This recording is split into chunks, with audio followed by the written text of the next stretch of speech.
আসসালামু আলাইকুম। আজকে আইছি আমার বইনে বাবাই কি খাইবার জানেন? দাওয়াত। প্রথমে দেখাই এই যে রুই মাছের কোপ্তা, ঠিক আছে, কড়া ভাজা দিচ্ছে আমার ভাই বোন যে চলে গেছে।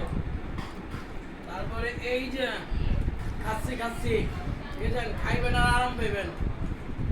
তারপর আরো আছে এই যে এটা দেখছেন, এটা জীবনে গান নাই, এটা জীবন আমার পর্যন্ত গান নাই, কিন্তু এটা কি এটা কমেন্টে জানাবো, এমনি জানাবো না, শিখেবেন এটা কি তারপরে জানাবো আমি।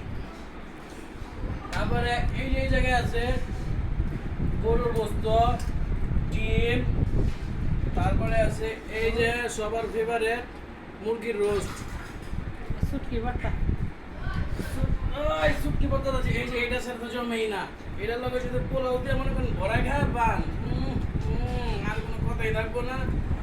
যারা খাইবার চান আমার বইনে গোবাই তা বলবেন, দূর বাইরে আইবেন, দূর বাইরে গাই যাবেন গা, কোনো টাকা পয়সা লাগবো না, খালি আইবেন আর খাইবেন। খাওনটা থাকতেই আহেন। এই যে